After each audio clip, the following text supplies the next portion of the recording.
hay el puñetero efecto que llaman de ala de mariposa. Así que el 2% del Producto Bruto Europeo, que es Grecia, mueve las alitas, la mariposa, y toda Grecia y toda Europa tiembla.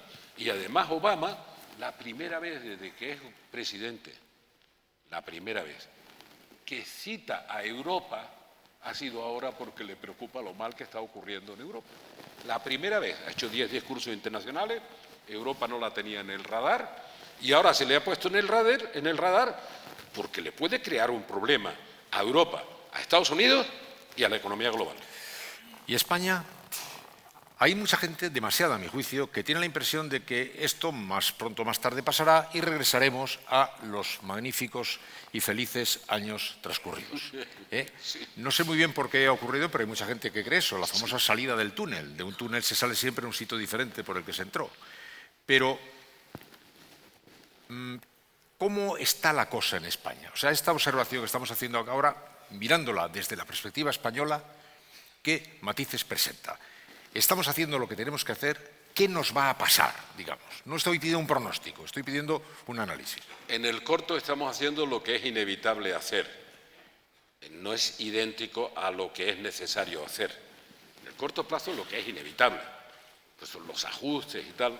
La frase a la que te refieres no era de salida de túnel. Si fuera de salida de túnel, pues se comprendería más.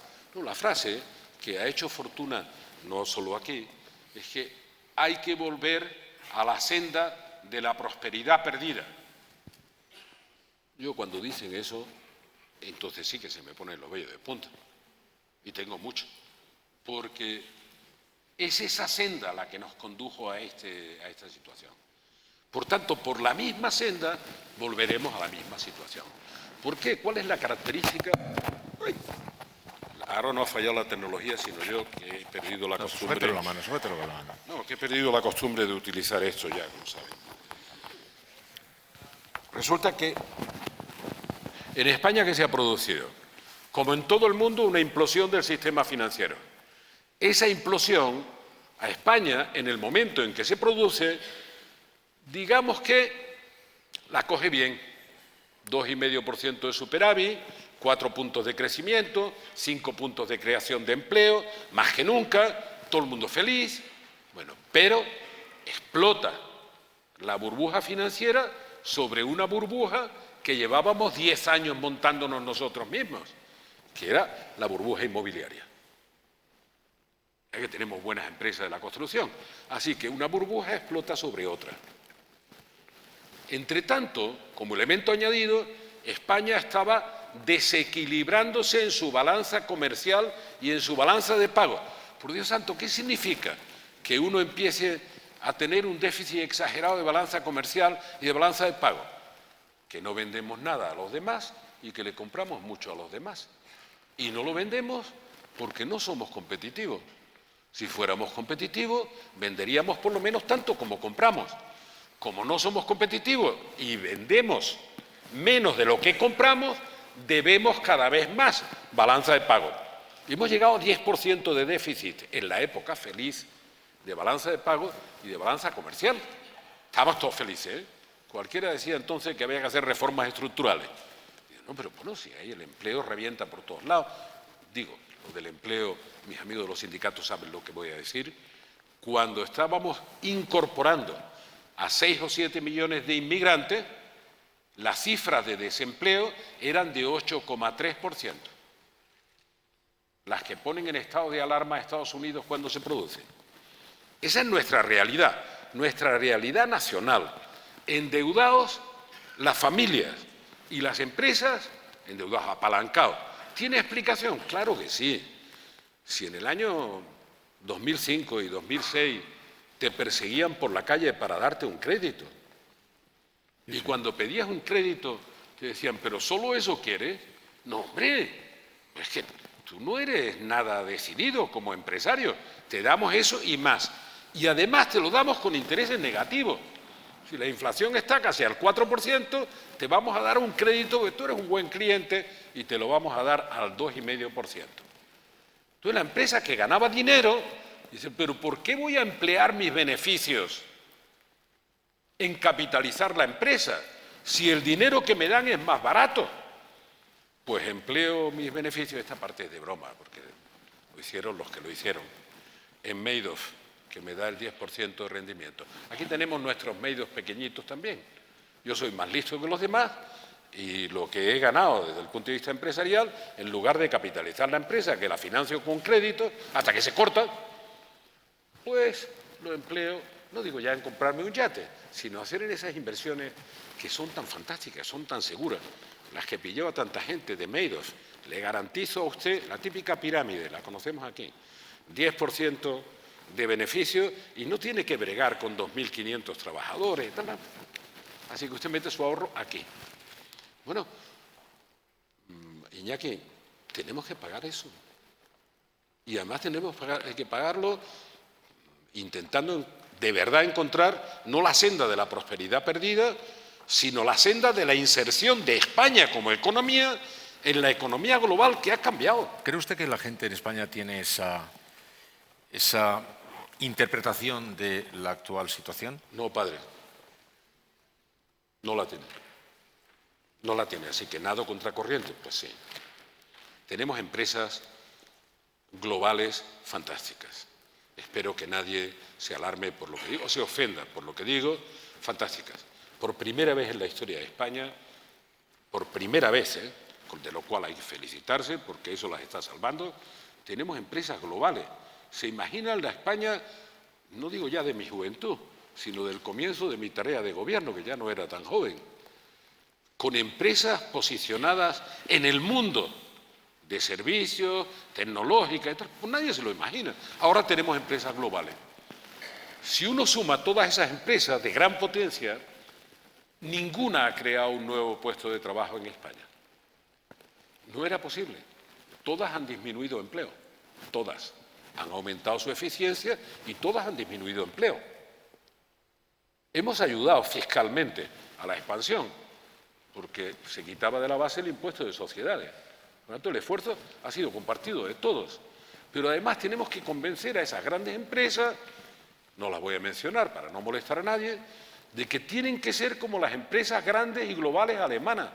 Tienen que ser tractores de la economía exportadora española y no lo están siendo. Un momento, señor González, que yo quisiera, porque está, en fin, estamos todos muy a gusto escuchando a señor González y aprendiendo mucho de él, pero el tiempo tenemos que administrarlo un poquito. Quiero, Marina, que transmitas al señor González alguna de las preguntas o, en fin, nos hagas llegar impresiones de algunas de las cosas que ha dicho, si alguien quiere saber algo. Marina. Sí, Iñaki, se está retransmitiendo esta entrevista a Felipe González a través de Twitter. Vamos, prácticamente al segundo han ido destacando y que sirva a modo de resumen pues, sus reflexiones sobre la toma de decisiones en Europa, la crisis de gobernanza en democracias representativas, también su llamamiento a aprovechar el capital humano, pero bueno, vamos con las preguntas. Precisamente a través de Twitter nos llega esta de Félix Brezo. Dice: ¿cree usted en la teoría de que fruto de la crisis ha nacido en Europa una suerte de racismo financiero, de enfrentamiento norte-sur? No sé si me he enterado bien y lo lamento. He querido entender que crees si esta crisis no sé si ha sido debida o ha producido una separación entre Europa del Norte y Europa del Sur. Sí, claro, pero más que de Europa del Norte y de Europa del Sur, hay que decir primero, los países nórdicos, antes de que se produjera esta crisis, hicieron sus reformas estructurales para mejorar su capacidad de competir en la nueva economía mundial. Yo he estado en Pekín hace unos años, había 40.000 finlandeses en China, 40.000 versus, en aquel momento, 250 españoles. Claro, nosotros somos 45 millones y ellos son 5 millones, 40.000. Quiero decir, ellos se adaptaron antes, hicieron sus reformas estructurales y han estado mejor preparados para la crisis. Ese no es el fenómeno que más me preocupa.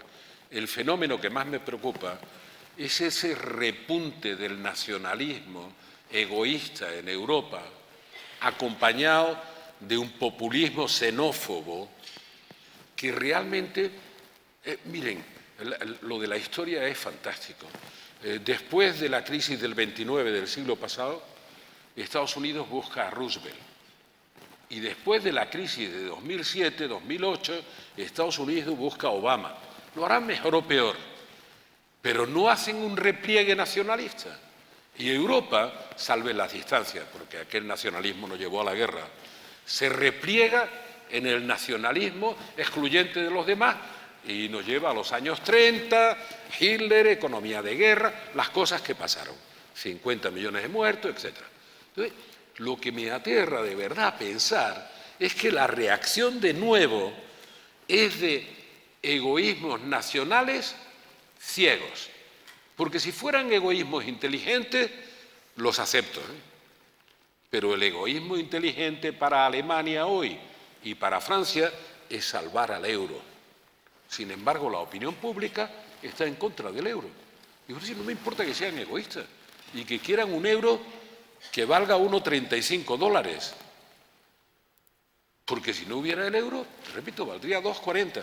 El egoísmo inteligente, pues lo puedo aceptar. Pero este egoísmo torpe que nos condena a todos al fracaso, me preocupa mucho. Y eso es nacionalismo. Bueno, ¿alguna pregunta más? Y ahí vamos acabando. Marina. Sí, una vía Facebook ahora, dice María Serna. ¿Cómo es posible que la solución a una crisis provocada por la falta de control estatal esté en manos de la derecha, de Sarkozy y Angela Merkel?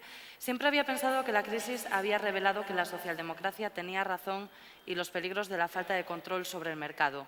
¿Por qué no asume la socialdemocracia esa victoria ideológica y anda, en cambio, arrastrándose por Europa como si tuviera que pedir perdón por haber apostado por el estado de bienestar? Yo hace rato que no me arrastro, al contrario. Y creo, además, como dice la persona que me pregunta, que la realidad internacional le da la razón a la democracia, a la socialdemocracia. ¿Cuál es el problema? Que no solo hay que tener razón, sino saber por qué uno tiene razón para encontrar la respuesta. Y la socialdemocracia hoy tiene razón, pero no sabe por qué. Por tanto, solo se lamenta de que la derecha se haya equivocado y nos haya metido el conservadurismo y tal. Si no sabes por qué tienes razón, difícil que te crean para buscar la solución. O sea, estamos en ese escenario dramático. Dice, no, la respuesta es liquidar el estado del bienestar. Déjenme que haga un corte comercial sentido, como dice mi amigo Ricardo Lagos. Por favor, como ciudadanos, exijan que la inversión en educación y +D+I y salud no salga perjudicada de esta crisis. He dicho la inversión, no el gasto, porque en estas partidas no es el gasto, es la inversión en capital humano. Entonces, si hay que cortar lo que sea, si tenemos que dejar de desayunar, dejemos de desayunar, pero no nos carguemos ni el sistema nacional de salud, que no solo es cohesión social, socialdemócrata, como me dice la señora que me pregunta o el señor, que no es solo cohesión social, no, es I+D+I. Es profesionalización, es servicio de verdad al ciudadano. No caigamos en la tentación de descremar el sistema sanitario público creando una salida para ricos y sanos y otra de caridad para pobres, porque acabaremos con investigación en células madre, con ser el primer país de trasplantes del mundo, de órganos, de donación de órganos del mundo. Que esto no es solidaridad del Estado, es solidaridad de la gente con la gente. Acabaremos con investigación, con ciencia, y en educación lo mismo. ¿Hago reproches a la educación? Sí, entre otras cosas que no entrene a la gente para que haga con su conocimiento, el que tenga, lo que intenta hacer este muchacho con el que empezamos.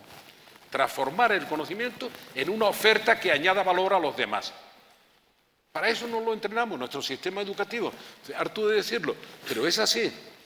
Por tanto, que corten por donde quiera, que corten las diputaciones provinciales, que lo dije mucho antes de que perdiéramos las elecciones locales, hace 2 años. Que agrupen ayuntamientos, no digo que quiten ayuntamientos. ¿Cómo se quitan físicamente los ayuntamientos? No, que los agrupen, que tenemos 8.200 no sé cuántos municipios y que con 5.000 iríamos que chuta el país. Hagamos los recortes, ahora no hay recortes, ya saben, son ajustes. En esta terminología que cada día entiende menos la gente. los recortes que haya que hacer para salir de la crisis. No toquemos la única variable estratégica que tenemos para salir, que es la gente, el capital humano. No toquemos la educación, por favor. No toquemos la investigación o la innovación, por favor. No toquemos la salud, por favor. Y cuando alguien la toque, sáquenlo por la ventana. Muchas gracias.